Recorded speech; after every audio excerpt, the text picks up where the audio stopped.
Hi, I'm Michael Warshauer, and I want to take the next few minutes to talk to you about holiday travel.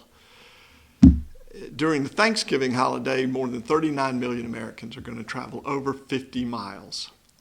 Now, when we use the highways more, we obviously are exposing ourselves to more dangers on the highway, and I want to talk to you a little bit about how you can be safer on this holiday weekend, and in fact, on all holiday weekends.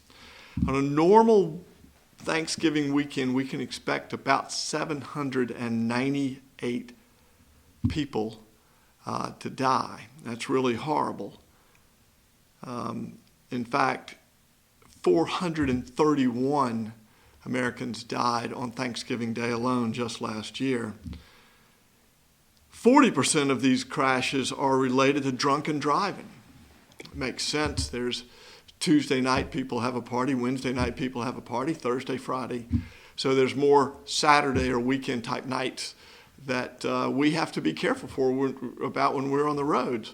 If people are going to be driving drunk, they're going to potentially have wrecks with us. So all of us need to keep a special lookout for those who are intoxicated and make sure that we are driving defensively. Additionally, we need to be careful ourselves and not drink while we're driving. There are 20% more fatalities, believe it or not, between 5 and 7 p.m. during the Thanksgiving week than at any other time. Let's think about why that's probably true. People are in a rush. They want to get home. They want to get home. They want to get to where they're going. We all need to avoid that. But we as drivers need to keep in mind that other people will be in a rush, and we need to be particularly careful with how we drive defensively. There's one other thing that's interesting about Thanksgiving weekend, and in fact November in general. It is the height of the year for deer mating season. And in the South, that's a big deal. In fact, throughout the nation, that's a big deal. A deer can weigh a couple hundred pounds, and if it gets in your path or you try to dodge it, it really can be a bad day for all concerned. So here's what I want you to think about. This is what Warshauer Law Group wants you to think about, and it's things that we've learned in our more than 30 years of practicing law and representing people who've been seriously injured by cars and trucks and other events that happen on the highways. Number one, wear your seatbelt. Number two, drive sober. Don't text. Don't respond to emails while you're driving. It can wait. Make sure your kids are in child seats. It doesn't matter what age they are. It's what size they are that matters. And if you have a small child, make them ride that car seat the extra year. If you get in a wreck, everyone in your family will be thankful for that. If you have small children, they really don't belong in the front seat. Airbags, while a very valuable safety feature, can decapitate a small child. So have your small children in the back seats. Make sure you know where you're going. People who are lost swing over to the exit ramp at the very last second. They're going to swing into your path, or you're going to swing into their path. That causes accidents. So slow down, know where you're going, and if the exit's coming up too fast, go to the next exit. They can wait for you.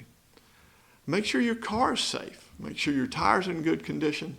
Particularly with rainy weather or snowy weather, you're going to need to have good tread. Make sure your car has not been recalled.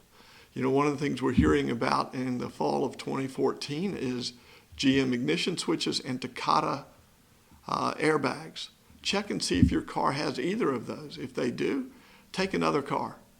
Don't put yourself or your family at risk. We learned in Atlanta last year to always be prepared for snow jam. So make sure that you have in your car some basic items that will allow you to be comfortable for a few hours if you get caught in a bad traffic jam caused by weather.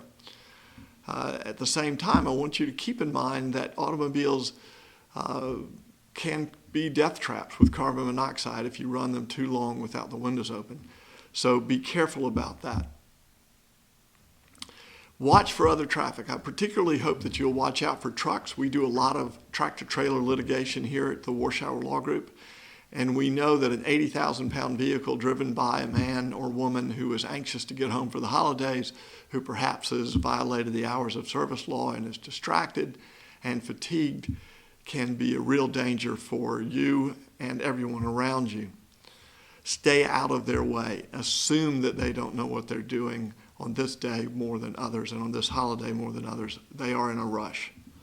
Look out for drunks. As I said at the beginning of this little talk, there are going to be a lot more people intoxicated this weekend and in any holiday weekend than there are generally, and you need to look for them. Look for weaving, look for excessively slow, look for excessively fast, and stay out of their way. One last thing before I conclude this talk, and that is I want to encourage you to get uninsured or underinsured motorist coverage.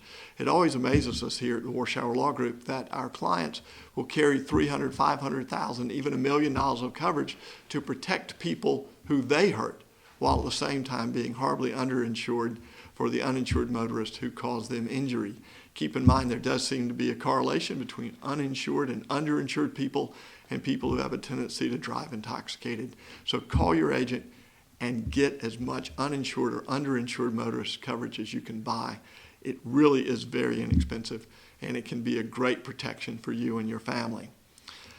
Lastly, I want you to have a good holiday, but if tragedy does strike you, your family, or your friends, we hope you will call us. We are ready. This is what we do, and we love helping people.